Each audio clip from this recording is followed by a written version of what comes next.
Thomas and Toby.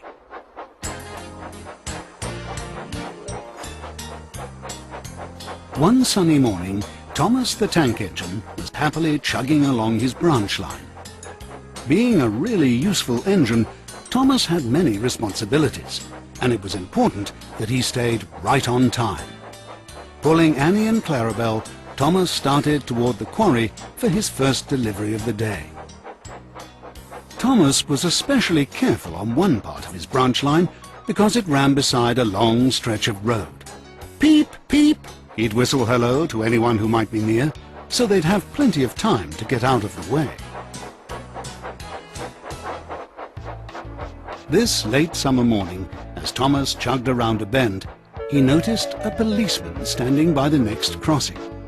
Thomas had been close friends with the old constable who'd recently retired. This must be the new constable, thought Thomas, and he greeted the policeman with a friendly peep peep. But the new constable's reply was far from friendly.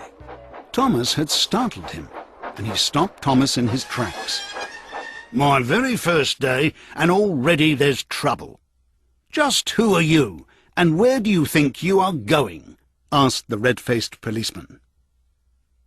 Thomas did his best to explain, but the policeman was not in a mood to listen to an engine. "No cowcatcher? Not a single side plate in sight? You shouldn't travel near these public roads. It's too dangerous," he exclaimed as he inspected Thomas. "This cannot continue. I must speak with the person in charge." Thomas told him that Sir Topham Hatt, the head of the railway, was on vacation. There was nothing Thomas could say to calm the policeman, and nothing to do until Sir Topham Hatt returned. "Troublemaker," muttered the policeman as Thomas chugged sadly away.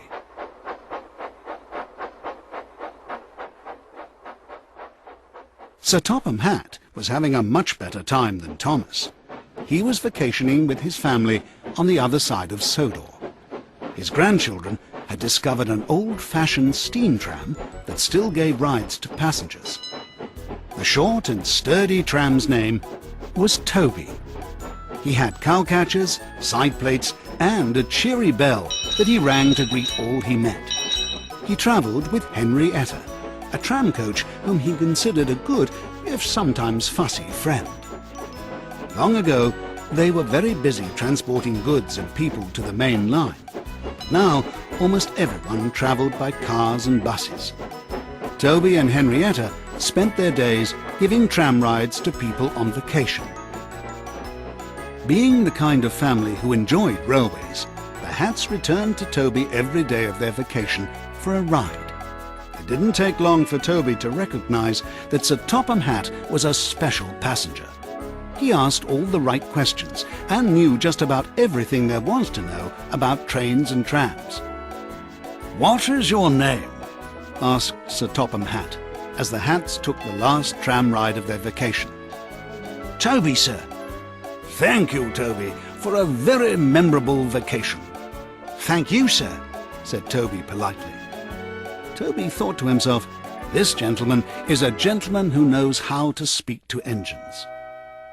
Sadly, a few days later, Toby and Henrietta's line was shut down, and they were sent to their sheds. When Sir Topham Hatt returned from vacation, he was informed immediately about Thomas's trouble with the new constable. He remembered Toby. He knew that underneath the chipped paint and rusty spots was a very useful tram engine who could handle the quarry line and the prickly policeman. And there were plenty of other things to keep Thomas occupied as well. Soon, Toby and Henrietta arrived, and they took to their new jobs very quickly. Toby was especially good at making the trucks behave. Thomas noticed this right away and was very impressed. He knew firsthand how troublesome those trucks could be. In no time, Thomas and Toby became good friends. James, however, was not at all impressed with Toby. He often met Toby and Henrietta at the junction. Every time he saw them, he made a crack about how dirty they were or how slow they moved. One day, Toby had had enough. "Whoosh!" Toby cried, blowing out a great burst of steam. "Why must you always be so mean?" "Oh, bother," replied James. "I don't have time right now for dirty, slow engines like you.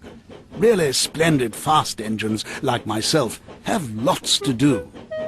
Off he sped to his next stop, leaving Toby in a cloud of steam. James continued on his route, picking up more and more trucks. He was still a bit cranky and very distracted. As he was travelling down Gordon's Hill, James was so busy thinking of things to say to Toby that he forgot to pin down his brakes. Faster, faster he flew as the trucks bumped and pushed him down the steep hill, for they loved to go fast and make trouble. "I've got to stop!" screeched James as he pulled on the brakes. But it was no use. James could not slow down. "Hooray!" cheered the trucks, and then crash! James had finally stopped at the bottom of the hill. He'd run straight into 2 tar wagons. What a sticky, dirty mess. A short time later, the breakdown train and all available engines arrived to help with the clean-up. Toby immediately started getting the trucks under control. When he saw James, Toby couldn't resist having a little fun. "Is that James?" Toby asked innocently. "It can't be. James is such a splendid fast engine." James pretended he didn't hear Toby, and from that day on, James was a lot nicer. Toby knew just about everything when it came to moving trucks. He had many years of experience and a very patient nature. So Sir Topham Hatt asked Toby to coach Mavis, a new diesel engine at the Farquhar quarry. Like most new engines, especially diesels, Mavis thought she knew it all, or at least more than that old-fashioned tram did. She quickly grew bored with moving the trucks at the quarry. More than anything, she wanted to be on the line. One wet but very busy day, Toby asked Mavis to bring the trucks to the line. Mavis was thrilled. "Take it slow," he warned. "Watch the wet rails," he suggested. "Keep an eye on the trucks," he reminded. But Mavis was too excited to pay attention to Toby. As soon as she started on her way, though, she wished she'd listened more closely. The trucks realized she was new at this. The cold autumn rain made the rails extra slick, so they bumped and pushed, and before she knew it, Mavis was stalled right in the middle of a busy crossing. Soon there were many angry people who needed to get by. Mavis didn't know what to do, and the trucks just laughed at her. She knew that Toby would be angry, and he was. But Toby also remembered that it was Mavis's first time on the line, and how tricky those trucks could be.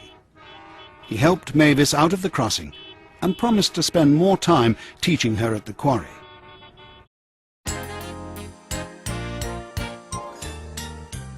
Toby had been there only a short while, but already his hard work was recognized.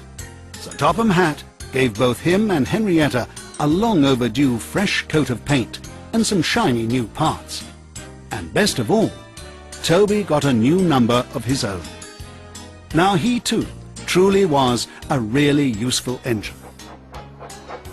Toby and Thomas's friendship grew and grew. Thomas especially liked it when he found out that Toby always startled the not-so-cheery policeman with a cheery ring of his bell.